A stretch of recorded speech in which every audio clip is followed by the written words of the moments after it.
Boa noite aos nossos amigos do Centro Espírita Luz e Verdade, essa casa co-irmã que nos dá oportunidade de trabalho e que por esse motivo a gente só tem que agradecer do fundo do coração por deixar a gente participar um pouco da história da casa.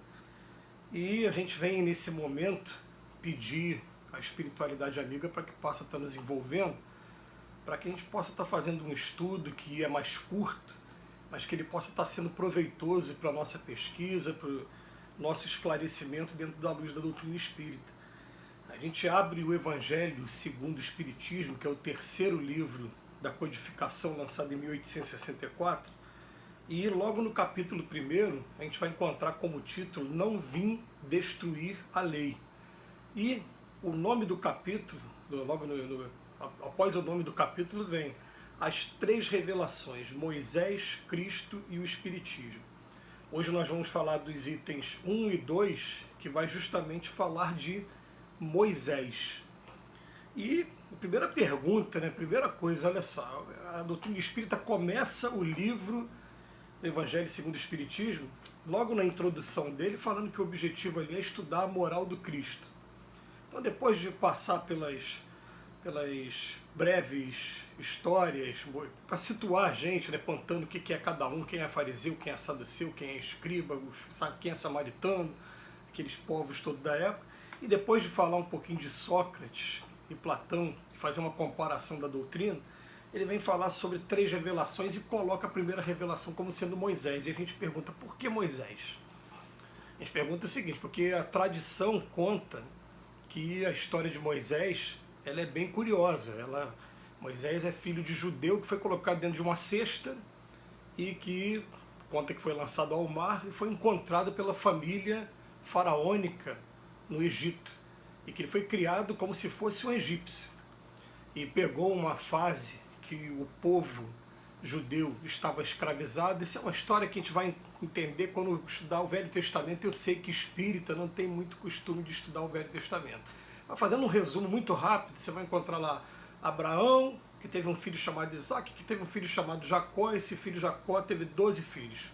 Um deles tinha uma mediunidade espetacular, que era o José. Ele tinha sonhos e procurava interpretar os sonhos.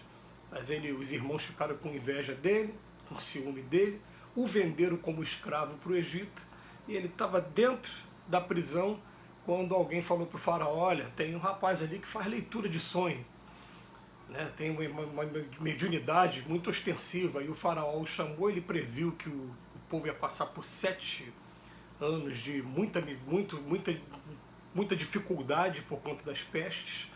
Aquilo realmente aconteceu, e por conta da previsão dele, o faraó se precaveu e conseguiu superar todos os problemas. Ele caiu na graça do povo faraônico, do faraó.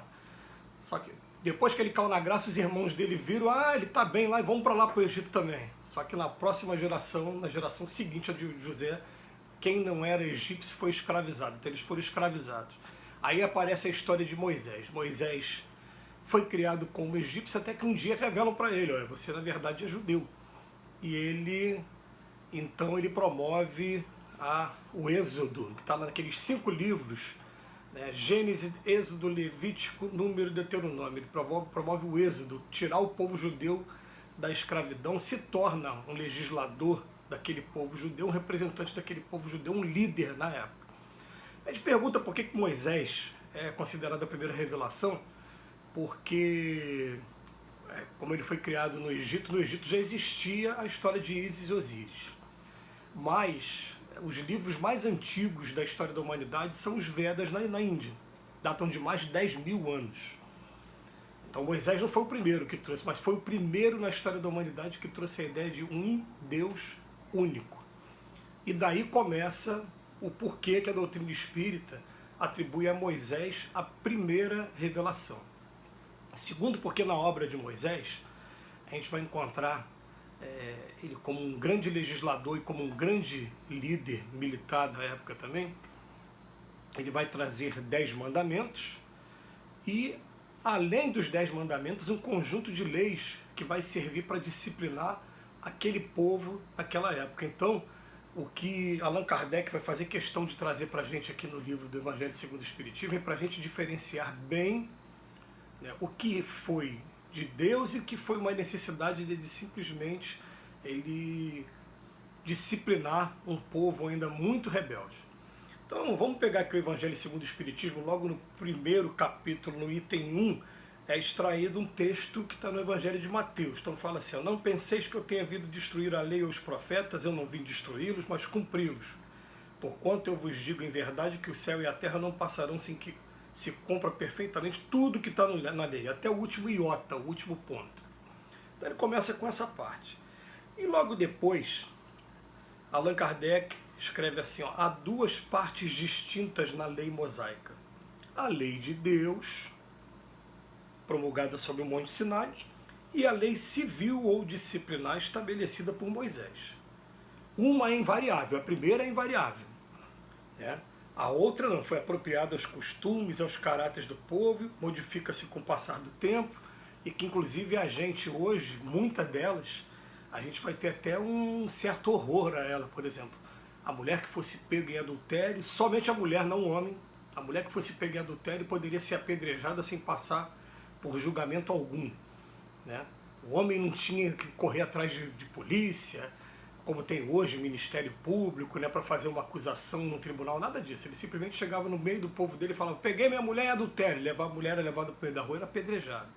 Então, por si só, né, essa já é uma lei civil da época e que para a gente é absurda nos dias de hoje, graças a Deus, né?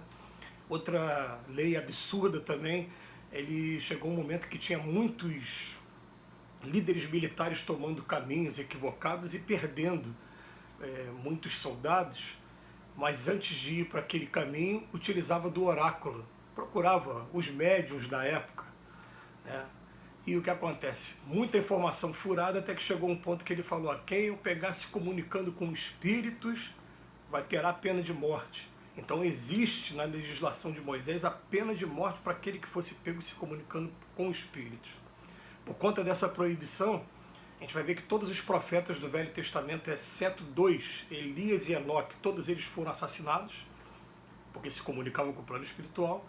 A gente vai ver que na sentença de Jesus, Jesus também foi condenado por se comunicar com espíritos. Está lá na sentença ainda gravada aí pela história, né? E o dia do Pentecoste foi o dia lá que está no Atos dos Apóstolos que mostrou para o mundo para que serve de verdade a mediunidade, para trazer a boa nova, para a instrução dos homens, a nossa instrução em primeiro lugar. Mas quando vai falar de Moisés, a doutrina espírita fala os 10 mandamentos. Esses 10 mandamentos eles são eternos, eles são como se fosse o frontispício, ele até usa essa palavra aqui em determinado momento, aquela entrada na cidade, né, bem-vindo a um determinado lugar. E se for resumir o que são os 10 mandamentos, são 3 em relação a Deus, 7 em relação ao homem. 3 em relação ao Deus. Primeiro, Deus é um só. Segundo, ter respeito, não pronunciar o nome de Deus em vão. E terceiro, dedicar um momento a Deus. Dentro dos costumes dos judeus foi o sábado. Hoje a gente sabe que através da doutrina espírita tem obrigação de aprender a disciplinar prece quando acorda, prece quando dorme. Quando acorda, capítulo 27 do Evangelho segundo o Espiritismo. Quando dorme, autoconhecimento de Santo Agostinho, lá na 4ª parte do Livro dos Espíritos. A gente faz prece quando acorda e quando dorme, e várias outras preces durante o dia. Mas na época, como não se tinha disciplina nenhuma com relação a Deus, Moisés transformou em lei. Todo sábado o homem deveria se dedicar a Deus. E depois vem 7 mandamentos com relação ao homem, ao relacionamento entre os homens. Então ele fala: o primeiro, não matar, não roubar, não cobiçar o bem do próximo. Não cometer adultério, não também desejar o companheiro, a companheira do próximo. Honrar pai e mãe e não falar mentira, falso testemunho. Então, gente, olha só, você para ver, né? É uma legislação que já tem, pelo menos segundo os historiadores, mais de 4.000 anos, segundo alguns, até mais de 6.000 anos. Mas você vê que a gente ainda tem uma dificuldade muito grande enquanto sociedade de praticar todos esses mandamentos, né? Mas que ele coloca aqui pra gente, Allan Kardec, que é o frontispício, né? É o início de tudo, é de Deus e é invariável, enquanto todas as outras normas trazidas por ele né? Elas mudaram, sofreram alterações com o tempo. Então ele termina aqui falando para a gente, ó, essa lei é de todos os tempos e de todos os países e por isso mesmo tem caráter divino, e todas as outras são leis estabelecidas por Moisés, obrigado a conter pelo temor um povo naturalmente turbulento e indisciplinado, no qual tinha que combater os abusos e os preconceitos enraizados adquiridos durante a escravidão no Egito. É claro que para dar autoridade às suas leis ele teve que lhe atribuir uma origem divina, assim como fizeram todos os legisladores dos povos primitivos. Uma coisa, uma observação para a gente encerrar esse breve estudo, depois de uma outra oportunidade a gente faz esse estudo de maneira mais aprofundada, com mais tempo, né? Mas a gente vai dizer o seguinte, que Moisés, ele também tinha dificuldade enorme em cumprir os mandamentos que ele recebeu através do primeiro fenômeno de pneumatografia da história. Depois a gente procura pesquisar no livro dos médiuns. Pneumatografia é simplesmente a grafia mediúnica direta aparecendo nas pedras. A gente sabe que os 10 mandamentos foram escritos em pedras na época. E ele mesmo tinha dificuldade, tanto que um dos mandamentos seria não matar. Ele mandava matar a mulher que fosse pega em adultério ou alguém que se comunicava com os espíritos, como a gente falou aqui ainda há pouco. E quem der continuidade ao nosso estudo vai falar da segunda revelação, que é o Cristo. Que o Cristo não, o Cristo ele veio resumir a lei e os profetas em apenas 2 mandamentos, amar a Deus acima de tudo, ao próximo como a si mesmo. Veio trazer várias inovações, uma delas, por exemplo, amar até os inimigos, e acima de tudo, ele não veio descumprir a lei, ele veio para cumprir a lei. Então tudo aquilo que ele falou, confirmou, e até que Moisés trouxe nos 10 mandamentos, ele mostrou que ele é possível a gente cumprir, né?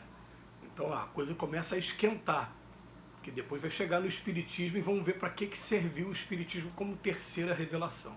Mas como o nosso estudo fica por aqui, a gente até esgotou aqui um pouquinho o tempo que nos foi dado, a gente espera ter de alguma maneira, pelo menos, colocado aquela água na boca para a gente despertar o interesse em pesquisar, em aprofundar um assunto e, de preferência, não ficar somente baseado na doutrina espírita, procurar em outras fontes, porque o Espírito de verdade falava para a gente: amai-vos em primeiro lugar e instruí-vos em segundo.